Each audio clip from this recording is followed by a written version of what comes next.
pagi kepada Pak Sparko dan juga Pak Asep selaku dosen penguji, dan juga Ayun dan Pak Sugandi,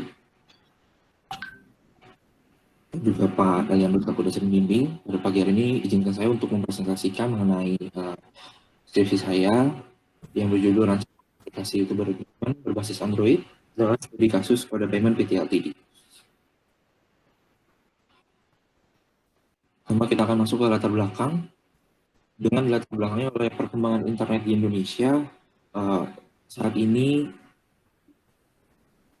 di tahun 2016 diperkirakan 64% dari total jumlah penduduk Indonesia saat itu, yaitu 264 juta jiwa, sudah menggunakan internet sebagai bagian dari keseharian mereka. Selain dari itu, tentunya dengan adanya penggunaan media sosial yang menghubungkan mereka satu dengan yang lain, mulai dari aktivitas untuk berkomunikasi dengan satu yang lain ataupun mengakses informasi-informasi yang mereka bisa dapatkan melalui internet.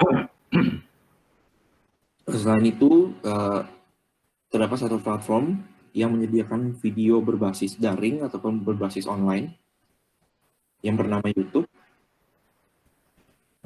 Setiap video yang diupload pada platform ini dapat diakses oleh siapapun, dimanapun, dan kapanpun dengan syarat terkoneksi dengan internet.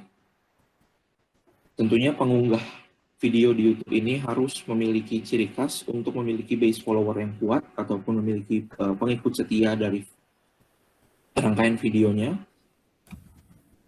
Dengan ciri khas ini tentunya akan menjadi sebuah peluang untuk dapat berfokus kepada satu bidang. Bisa game, bisa produk kecantikan, atau untuk beauty blogger dan hal lain. Peluang ini dilihat oleh Koda Payments PT Ltd sebagai tempat, bidang, ataupun lahan untuk mempromosikan produk mereka dan juga melakukan kerjasama dengan content creator ataupun yang biasa disebut dengan YouTuber untuk dapat mempromosikan produk mereka di channel YouTube si YouTuber tersebut. Kita masuk ke rumusan permasalahan. Rumusan permasalahan yang saya temui di perusahaan ini adalah terkait dengan YouTuber agreement. Pertama, belum efisiennya validasi agreement yang dilakukan oleh bagian divisi terkait, yaitu marketing, finance, maupun legal. Lalu yang kedua, bagaimana menyelesaikan faktor-faktor yang dapat menghambat waktu proses pembuatan agreement. Dan yang terakhir, bagaimana mengetahui batas agreement ataupun waktu yang telah ditentukan dan berlaku untuk masing-masing YouTuber. Tujuan dari aplikasi ini, pembuatan rancangan aplikasi ini adalah merancang workflow finance, legal, maupun marketing untuk mengetahui batas akhir agreement. Kedua, mempersingkat waktu proses validasi kontrak yang sudah disepakati oleh kedua belah pihak. Tentunya ini merupakan berfokus pada internal perusahaan. Dan ketiga, mengetahui faktor yang dapat menghambat waktu proses validasi.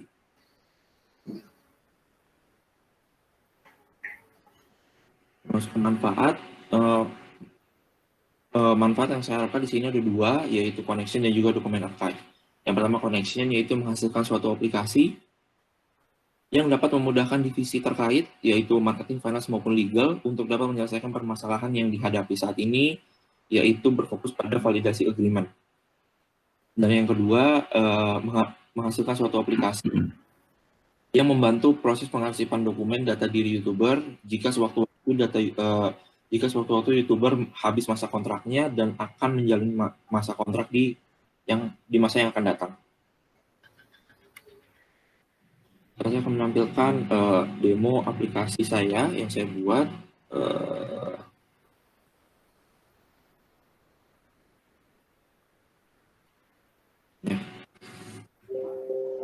Dengan tampilan login seperti ini, usernya diberikan kepada divisi-divisi terkait, tentunya dengan PIC-PIC-nya.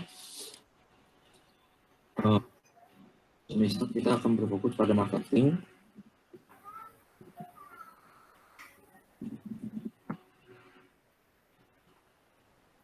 Ya, ketika masuk ke halaman homepage-nya itu akan mendapatkan dua pilihan, Itu lease agreement dan new agreement. Lease agreement ini adalah halaman di mana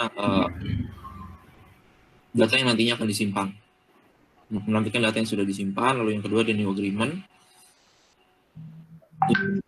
New agreement ya saya bisa kasih contoh misalkan Valen, lalu tanggal lahir,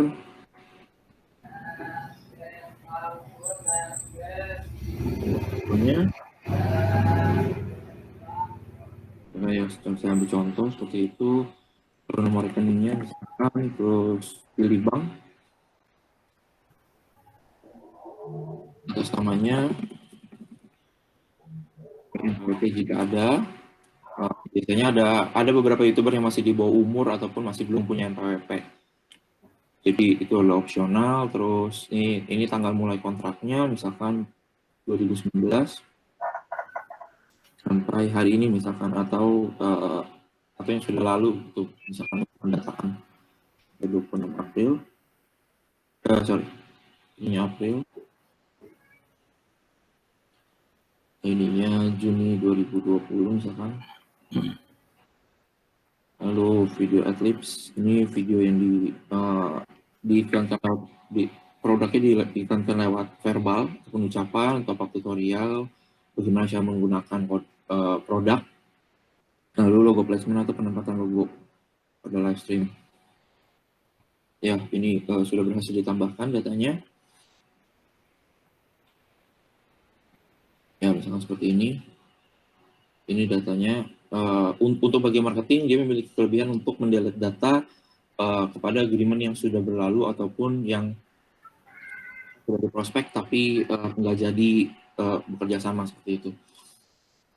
Ini untuk marketing. Legal. Nantinya untuk legal dia bisa melakukan validasi. Jika data-data yang dibutuhkan ini sudah sesuai dengan kebutuhan perusahaan terkait dengan data YouTuber, maka dia bisa mengubah status dari invalid menuju valid, begitupun sebaliknya. Jika nanti di kemudian hari ditemukan data diri yang tidak sesuai, seperti itu.